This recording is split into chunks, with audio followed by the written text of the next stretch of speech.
Hi everyone, welcome back to Study IQ channel. In our UPSC mains answer writing practice, we are going to attempt a question from GS3 paper biotechnology से related लिया है हमने इसमें science and tech plus agriculture को mix करा है कि हम किस तरीके से बायोटेक्नोलॉजी का यूज करेंगे फार्मर्स की प्रोडक्टिविटी को इंक्रीज करने के लिए. This is an kind of question जब हम लोग टेक्नोलॉजी को कैसे इम्प्लीमेंटेशन लेवल पे लेके आना है एग्रीकल्चर की सिचुएशन को इम्प्रूव करने के लिए. तो इस तरह के क्वेश्चंस काफ़ी अच्छी तरीके से पूछे भी जाते हैं. इवन ऐसे के अंदर भी ये क्वेश्चंस काफ़ी इम्पॉर्टेंट रहते हैं. तो let's just have a discussion about this question. मेरा नाम संतोष है. अगर आप मुझसे जुड़ना चाहते हैं तो इंस्टाग्राम या टेलीग्राम पे little_simple_बुधा पे सर्च करके आप मुझसे जुड़ सकते हैं.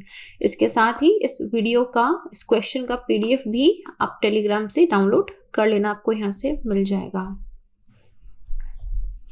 तो क्वेश्चन देखिए, उससे पहले थोड़ा सा एक डिस्कशन फिर से एक बार करते हैं कि आंसर राइटिंग को स्टार्ट कैसे करना है.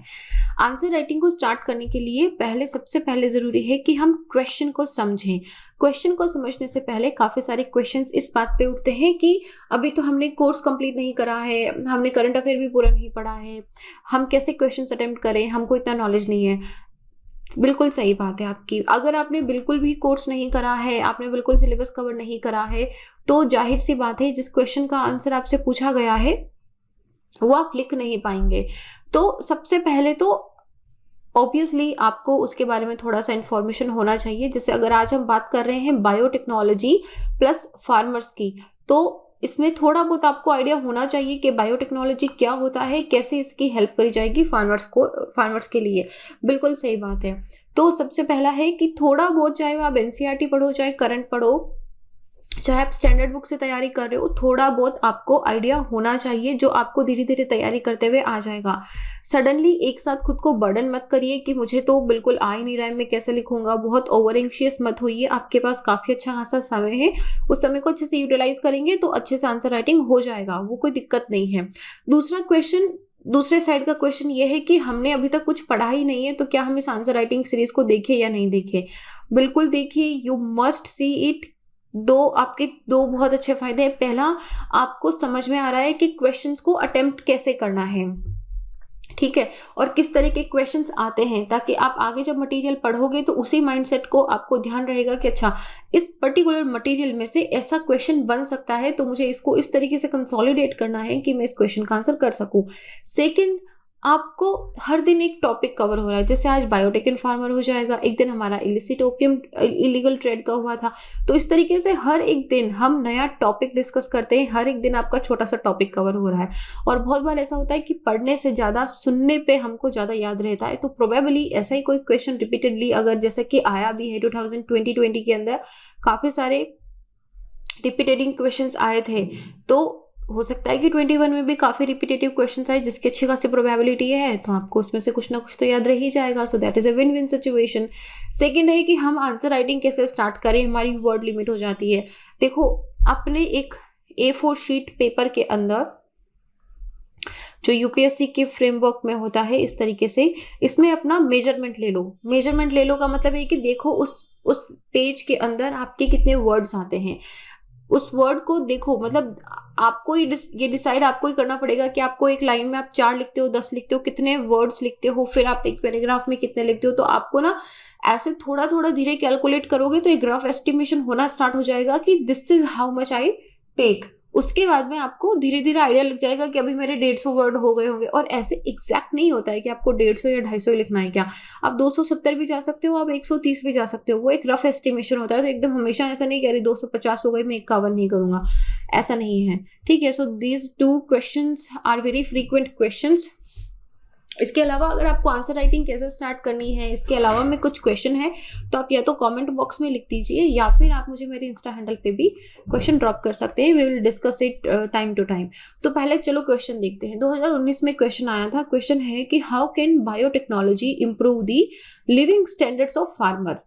क्वेश्चन बहुत सिंपल है. क्वेश्चन को समझो. पूछ रहा है कि बायोटेक्नोलॉजी फार्मर्स के लिविंग स्टैंडर्ड को कैसे इम्प्रूव कर सकता है.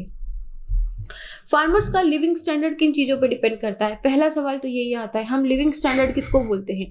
लिविंग स्टैंडर्ड का मतलब होता है कि आपको अच्छी इनकम हो रही है, आपको अच्छी एजुकेशन मिल रही है, आपको अच्छी फैसिलिटीज मिल रही है, that is what your living standard, right? जैसे हम बोलते हैं कि रूरल और अर्बन एरिया में लिविंग स्टैंडर्ड काफ़ी अलग होता है। क्यों होता है? क्योंकि वहाँ की फैसिलिटीज़, वहाँ का रहन सहन, तौर तरीका, इनकम और पैसे खर्च करने का तरीका भी अलग होता है। Now when I say कि फार्मर की लिविंग स्टैंडर्ड, तो हियर मोस्टली आई एम्फेसाइज कि फार्मर की इनकम, जब पॉकेट में अच्छे पैसे होंगे फार्मर के, तभी वो अच्छी हेल्थ फैसिलिटी ले पाएगा, तभी वो अपने बच्चों को अच्छी एजुकेशन दे पाएगा और अपने और अपनी फैमिली के ऊपर वो अच्छा लिविंग स्टैंडर्ड इंप्लीमेंट कर पाएगा, तभी पॉसिबल है। तो यही सवाल है कि बायोटेक्नोलॉजी, जो हम टेक्नोलॉजी का यूज़ कर रहे हैं ऑर्गेनिक मटेरियल्स के ऊपर, इसका यूज करके फार्मर्स के लिविंग स्टैंडर्ड को कैसे इंप्रूव करा जा सकता है। काफी सारे पॉइंट्स हैं, लेकिन ओवरऑल हमको ध्यान रखना है कि हमको फार्मर्स की इनकम को इंप्रूव करना है, ठीक है? That is our main M. ये हमने GS3 से क्वेश्चन लिया है, क्रॉपिंग पैटर्न एंड इरिगेशन। इसमें जो E technology in the aid of farmers है, यहाँ से ये टॉपिक लिया गया है, प्लस साइंस एंड टेक का, दोनों का इंटीग्रेटेड क्वेश्चन है। Let's jump to question. समझ आ गया? सिंपल क्वेश्चन है, कंटेंट भी सिंपल होगा, फ्रेमवर्क भी सिंपल है। कंटेंट देखिए एक बार। फार्मर्स ना they have manipulated plants and animals. Selective breeding होती आ रही है, आज से नहीं आ रही है, बहुत सालों से हो रही है, कि जो वीक है उनका ब्रीडिंग ज़्यादा करवाया, सॉरी जो स्ट्रॉन्ग है उनका ब्रीडिंग ज़्यादा करवाया जाता है। तो ये आज की बात नहीं है, बहुत पहले से मैनिपुलेशन इन द जेनेटिक्स होता आ रहा है। Genetic is what? Genetic is like selective breeding इसीलिए होती है कि आप में अच्छी जीन्स आए। 20th सेंचुरी के अंदर जब टेक्नोलॉजी सर्ज हो गई और एग्रीकल्चर बायोटेक्नोलॉजी का काफ़ी अच्छा खासा बोलबाला हुआ, तो एग्रीकल्चर बायोटेक्नोलॉजी क्या हुई कि इन्होंने बहुत ही सिलेक्शन ऑफ ट्रेड करा। किसानों को दिक्कत क्या थी कि मेरा 1 हेक्टर के अंदर 5 टन गेहूं होता है, मैं चाहता हूं कि मेरा 1 हेक्टर में 10 टन हो, ताकि मेरी इनकम डबल हो जाए।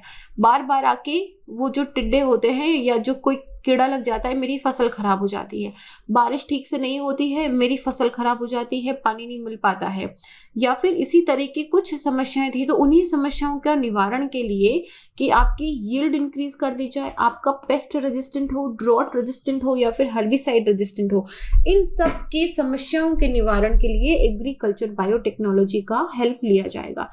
सबसे पहले बायोटेक्नोलॉजी का जो प्रोडक्ट था वो 1990 में सोल्ड करा गया था। आज 31 साल हो गए हैं और 2023 तक लगभग 7 मिलियन फार्मर जो बायोटेक क्रॉप है उनका यूटिलाइजेशन कर रहे थे। आप देखो, with in the advent of 13 years 7 million farmers were using biotechnology.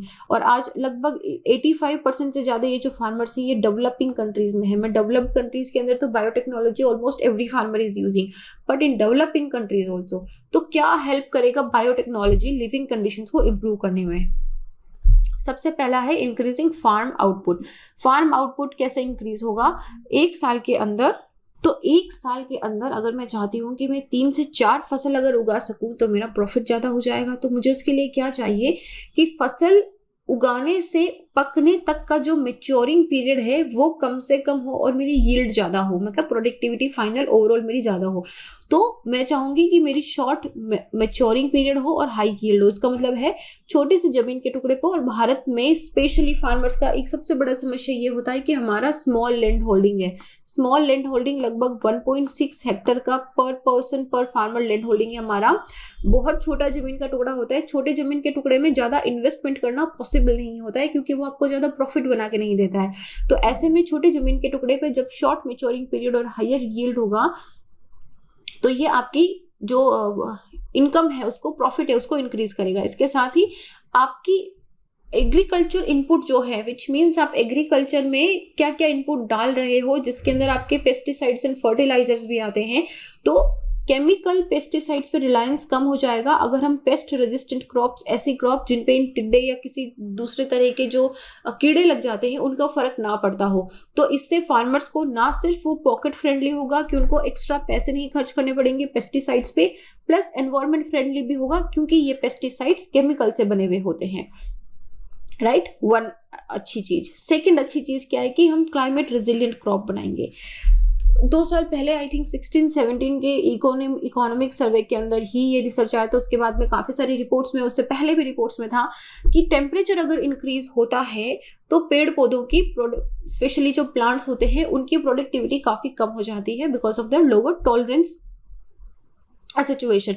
तो इसकी वजह से, ग्लोबल वार्मिंग की वजह से, क्लाइमेट चेंज की वजह से टेम्परेचर जो इंक्रीज हो रहा है, पेड़ पौधों की स्पेशली लेट्स जस्ट से कि जो ग्रेनी फूड्स हैं उनकी प्रोडक्टिविटी कम हो रही है, उनकी यील्ड कम हो रही है। तो ऐसे में अगर हम क्लाइमेट रेजिलिएंट क्रॉप्स बनाते हैं जिन पे क्लाइमेटिक कंडीशंस का इतना इम्पैक्ट नहीं होता है, they are more tolerant to abiotic stress. Abiotic और बायोटिक दो चीजें होती है। बायोटिक जो ऑर्गेनिक होती है जैसे कि लिविंग थिंग, अबायोटिक होता है जैसे सनलाइट हो गया, रेनफॉल हो गया, कोल्ड हो गया, ड्रॉट हो गया, दीज आर अबायोटिक थिंग्स। तो अबायोटिक चीजों से इनको अबायोटिक स्ट्रेस में ज्यादा टॉलरेंट रहेगी climate resilient crops. Water resistance paddy जो है, जैसे कि वो अगर रेन कम भी हुई है तो उसमें ये आराम से लग जाएगी। थर्ड है रिड्यूसिंग पेस्ट मैनिया। ओके, तो ये तो अभी जैसे टिड्डे की अभी एक बहुत बड़ी सेना आई थी हमारी इधर से अरेबियन एरिया से, तो वहां से आपको पता है कि कितना उन्होंने क्रॉप को नुकसान करा था। तो ऐसे में अगर हम ऐसी बायोटेक्नोलॉजी का यूज करें जिससे इससे जो पेस्ट इनका एलिमिनेशन हो सके, तो that will have a great reduction in the input of agriculture and hence it will increase the profit. Discovery of नए वेरिएंट्स भी हो सकता है जिससे फार्मर्स को ज्यादा से ज्यादा प्रॉफिट हो। जैसे बासमती राइस है, तो इसमें क्या होगा, एक पौधे पे ज्यादा प्रोडक्शन होगा, तो इसकी वजह से क्या होगा कि ज्यादा प्रॉफिट होगा। न्यूट्रिशनल कैपेसिटी पे इन्हांस कर सकते हैं। न्यूट्रिशनल फोर्टिफिकेशन जिसको हम बोलते हैं कि क्रॉप के अंदर इनबिल्ट फोर्टिफिकेशन हो, इससे जो माइक्रो न्यूट्रिएंट्स हैं वो कंज्यूमर को भी पहुंचेंगे, उनकी हेल्थ अच्छी होगी और फार्मर्स को भी उसका अच्छा प्राइस मिलेगा। जैसे golden rice is one example जिसके अंदर न्यूट्रिशनल कैपेसिटी को इन्हांस करा जा सकता है। अब किसी भी जैसे राइस का है, राइस के DNA RNA को चेंज करके इसकी न्यूट्रिशनल कैपेसिटी को इंक्रीज करा जा सकता है जेनेटिक मॉडिफिकेशंस के साथ में। क्योंकि agriculture is not just about this cropping or farming. Agriculture is also associated with the livestock also, animal husbandry also. तो animal husbandry को भी आपको include करना है जब हम फार्मर की बात करेंगे, क्योंकि मोस्टली इंडिया के अंदर इंटेंसिव सबसिस्टेंस या फिर मिक्स्ड फार्मिंग होती है। तो इसके अंदर क्या होगा कि आर्टिफिशियल इंसेमिनेशन होके बढ़िया ब्रीडिंग के हमारे ये कैटल्स या फिर लाइव स्टॉक को लाया जाएगा। इसके साथ ही ट्रांसजेनिक काउज भी को भी लाया जा सकता है जिससे they will produce more milk, और उस मिल्क के अंदर एक बैलेंस्ड प्रोटीन और बाकी तरह के न्यूट्रिएंट होंगे जो ह्यूमन बेबीज के लिए भी काम आएंगे। इससे इनको it will become more like a premium product. ये अच्छी रेट पे बेचेंगे, इनको ज़्यादा इनकम होगी। RDNA टेक्नोलॉजी का हेल्प करके वैक्सीन डेवलपमेंट करा जा सकता है जिससे एनिमल डिजीज जो कंट्रोल होती है वो कंट्रोल करी जा सकती है। फार्मर को एनिमल को रखने के अंदर, लाइव स्टॉक को रखने के लिए उनके सस्टेन एंड मेंटेनेंस पे उनको कम पैसा खर्च करना पड़ेगा और ज़्यादा प्रॉफिट होगा। इसके साथ ही पोस्ट हार्वेस्ट लॉसेस कम हो जाएंगे by increasing the crops ability, ताकि वो ट्रांसपोर्टेशन पीरियड के अंदर जो खराब हो जाती है वो ना हो। इससे क्या होगा कि जैसे कि हम उसको बोलते हैं कि शेल्फ लाइफ, अगर किसी भी प्रोडक्ट का शेल्फ लाइफ ज़्यादा होगा इसका मतलब है कि हम उसको ज़्यादा दूर तक ट्रांसपोर्ट कर सकते हैं कि वो ख़राब नहीं होगा। कुछ ऐसे प्रोडक्ट्स होते हैं जैसे कि हमारी पालक हो गया, धनिया हो गया, ये मतलब मैं आपको छोटा सा एग्जांपल दे रही हूँ, अभी मुझे वही याद आ रहा है। तो उसमें क्या है कि बहुत जल्दी ख़राब हो जाता है, आप उसको ज़्यादा दिन तक रख नहीं सकते हो। तो ऐसे में ऐसे प्रोडक्ट जिनकी शेल्फ लाइफ बहुत ज़्यादा होगी, आप उनको लंबी डिस्टेंस तक उनको आप सेल कर पाओगे तो प्रॉफिट भी अकॉर्डिंगली इंक्रीज हो जाएगा। इन एडिशन टू एक बहुत ही टेलर मेड प्लांट बनाया जा सकता है जो it can be very alternative resource to industries also, जिससे डिफरेंट टाइप के स्टार्च, फ्यूल या फार्मास्यूटिकल बनाए जा सकते हैं। हम अगर एग्रो बेस्ड इंडस्ट्रीज की बात करें तो यहाँ पे ये एग्रीकल्चर और इंडस्ट्रियल रिलेशन जो है ये फार्मर्स की इनकम को भी अपलिफ्ट करेंगे, क्योंकि एग्रो बेस्ड इंडस्ट्रीज में क्या है कि एग्रीकल्चर प्रोडक्ट जो होते हैं वो as a raw material use करे जाते हैं। तो यहाँ पे अच्छा रॉ मटेरियल मिलेगा जो इनको डिमांड में है, टेलर मेड प्लांट का रॉ मटेरियल मिलेगा, तो इनकी खुद का प्रोडक्शन अच्छा होगा, फार्मर्स की इनकम भी इंक्रीज हो जाएगी। And also sustainability, also biotechnology farmers को अलाउ करती है कि वो कम जमीन पे ज़्यादा से ज़्यादा अपना फूड या फिर अपना प्रोडक्शन कर सके इससे, और and also in an environmentally sustainable way. That is very important. ऐसा नहीं है जैसे ग्रीन रेवोल्यूशन के बहुत सारी दिक्कत आई थी कि आपने इंक्रीज तो कर दिया प्रोडक्शन लेकिन एनवायरमेंट को नुकसान पहुंचा रहा है ना, ये मतलब तो खराब हो गया, आगे चल के बात सही नहीं बनी। लेकिन बायोटेक्नोलॉजी ऐसा नहीं होगा। Biotechnology it is not using the chemicals, ये उसके जेनेटिक में मॉडिफाई करके जैसा आपको चाहिए वैसा आपको टेलर मेड प्रोडक्ट ला के दे रहा है। सो दिस इज छोटा सा, लेकिन बात वही है कि साइंस एक ऐसी तलवार है जिसे बचाया भी जा सकता है, काटा भी जा सकता है। तो modern biotechnology is the same thing. आप उसको रिस्पॉन्सिबल सेफ डेवलपमेंट करके उससे जो पॉवर्टी और हंगर है इनको हटा भी सकते हो। बहुत अच्छा डेवलपमेंट हो सकता है, फार्मर्स की सिचुएशन बहुत अच्छी रेज हो सकती है। But again it is in double edge sword. इसका बहुत ही ध्यान से इस्तेमाल करना होगा। इसका पोटेंशियल बहुत ज़्यादा है। इसके लिए ज़रूरी है कि गवर्नमेंट एक ऐसे पॉलिसी एनवायरनमेंट लेके आए, ऐसा एक कंड्यूसिव इंस्टीट्यूशनल अरेंजमेंट लेके आए जिसके अंदर रिसर्च एंड डेवलपमेंट हो, कमर्शलाइजेशन हो प्रोडक्ट्स का, लेकिन रेगुलेशन के साथ हो। अनरेगुलेटेड अगर होगा तो और भी ज़्यादा इनइक्वालिटी आ जाएगी। मैकेनिज्म जो है कि हम लोग प्रोप्राइटरी टेक्नोलॉजीज का एक्सेस कैसे करना है, कैसे पब्लिक सेक्टर को लेके जाना है towards the development of the product to local condition should be strengthened, ये बहुत ज़्यादा ज़रूरी है। तो ये छोटा सा क्वेश्चन था, बट अगेन वेरी इंपॉर्टेंट। इसमें अगर नेक्स्ट टाइम भी कभी फार्मर का ई टेक्नोलॉजी से रिलेटेड या role of technology in farmer income आता है तो biotechnology is one sector you can not afford to miss. इसको बिल्कुल मिस नहीं करना है। एंड आई होप जो हमने बातें करी है वो बहुत ही लाइक सिंपल बातें हैं, लेकिन वही है कि जब क्वेश्चन में एग्जाम में लिखने के लिए बैठते हो तो सडनली याद नहीं आता है। तो आई होप कि ये सब आपको इसमें से कुछ चीज़ें याद रहेगी and it will be very helpful to you.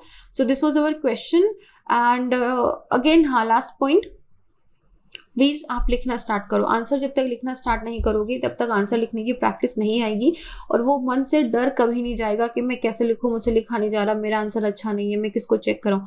आप लिखना तो शुरू करो। एक दिन में बिल्कुल एल्बर्ट आइंस्टाइन नहीं बना था, एक दिन में विराट कोहली नहीं बना था। It takes time, it takes practice. लिखते जाओ, प्रैक्टिस करते जाओ, इट विल इवेंचुअली हैपन।